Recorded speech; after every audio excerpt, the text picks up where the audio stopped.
Saudara-saudari terkasih di dalam Tuhan Yesus Kristus, semoga kita semua dalam keadaan sehat bersama keluarga. Saat ini marilah kita mendengarkan bacaan kitab suci dan renungan harian Kamis 21 Oktober tahun 2021. Marilah berdoa. Dalam nama Bapa dan Putra dan Roh Kudus. Amin. Allah Bapa yang penuh kasih, pada saat ini kami akan membaca dan merenungkan firman-Mu. Kami mohon, bukalah hati kami, agar kami dapat hidup seturut dengan firman-Mu. Demi Kristus Tuhan dan pengantara kami. Amin. Bacaan pertama. Bacaan dari surat Rasul Paulus kepada jemaat di Roma. Saudara-saudara, mengingat kelemahanmu, aku berbicara secara manusia. Sebagaimana kalian dahulu telah menyerahkan anggota-anggota tubuhmu menjadi hamba kecemaran dan kedurhakaan yang membawa kalian kepada kedurhakaan, demikianlah sekarang kalian harus menyerahkan anggota-anggota tubuhmu menjadi hamba kebenaran yang membawa kalian kepada pengudusan. Sebab waktu kalian menjadi hamba dosa, kalian bebas dari kebenaran. Dan buah apakah yang kalian petik daripadanya? Semuanya menyebabkan kalian sekarang merasa malu, karena kesudahannya ialah kematian. Tetapi sekarang, kalian telah dimerdekakan dari dosa dan menjadi hamba Allah. Maka kalian memperoleh buah yang membawa kalian kepada pengudusan. Dan akhirnya hidup yang kekal. Sebab upah dosa ialah maut, tetapi karunia Allah ialah hidup kekal dalam Kristus Yesus Tuhan kita. Demikianlah sabda Tuhan, syukur kepada Allah. Bacaan Injil. Inilah Injil suci menurut Lukas. Dimuliakanlah Tuhan. Pada suatu ketika, Yesus bersabda kepada murid-muridnya, "Aku datang melemparkan api ke bumi, dan betapa kudambakan agar api itu selalu menyala.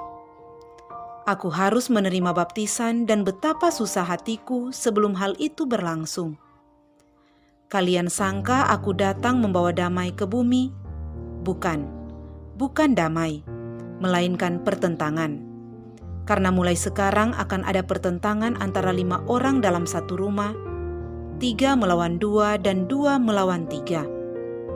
Mereka akan saling bertentangan, bapa melawan putranya dan putra melawan bapanya, ibu melawan putrinya dan putri melawan ibunya, ibu mertua melawan menantu dan menantu melawan ibu mertuanya." Demikianlah sabda Tuhan. Terpujilah Kristus. Saudara-saudari terkasih di dalam Tuhan Yesus Kristus, renungan kita di saat ini diberi judul Sebuah Kesempatan. Saudara-saudari terkasih, banyak orang yang menantikan kedatangan Tuhan Yesus dan menganggap bahwa kedatangannya adalah untuk memberikan kelegaan, ketenangan, dan kedamaian. Ternyata tidak selamanya seperti itu. Tuhan Yesus datang bukan hanya untuk memberikan apa yang dinantikan oleh orang banyak. Ia juga datang untuk melemparkan api ke bumi dan membawa pertentangan. Itu dapat kita lihat pada bacaan Injil hari ini. Namun demikian, apakah situasi tersebut sungguh-sungguh akan terjadi? Tuhan Yesus telah melakukan berbagai hal dalam pelayanannya, seperti mujizat, pengajaran, dan sebagainya.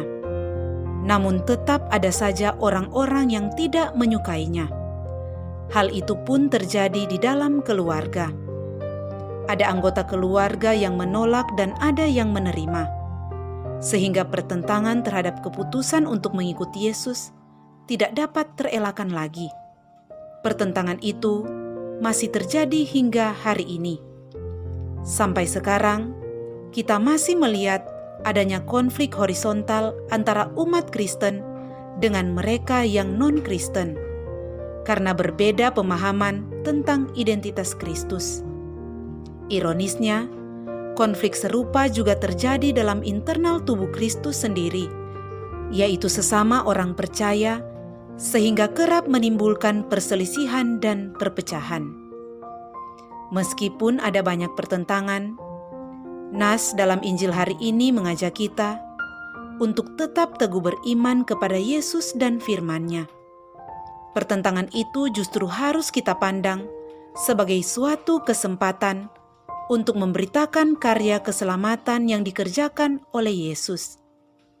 Saudara-saudari terkasih, dalam hal pemberitaan kabar keselamatan, orang-orang terdekat kita adalah target yang sangat efektif. Siapakah mereka? Mereka adalah orang tua kita, saudara kita, anak kita, rekan sejawat kita, dan tetangga kita. Caranya ialah dengan menunjukkan cara hidup beriman. Inilah salah satu cara memberitakan iman kepada dunia. Oleh karena itu, marilah kita terus berpegang teguh pada firman-Nya dan terus-menerus menunjukkan kualitas cara hidup beriman kita kepada orang lain. Marilah berdoa. Allah Bapa yang Maha Kuasa, tolonglah kami untuk melihat pertentangan sebagai sebuah kesempatan untuk memberitakan kabar baik melalui cara hidup beriman kami. Dengan pengantaraan Kristus Tuhan kami. Amin.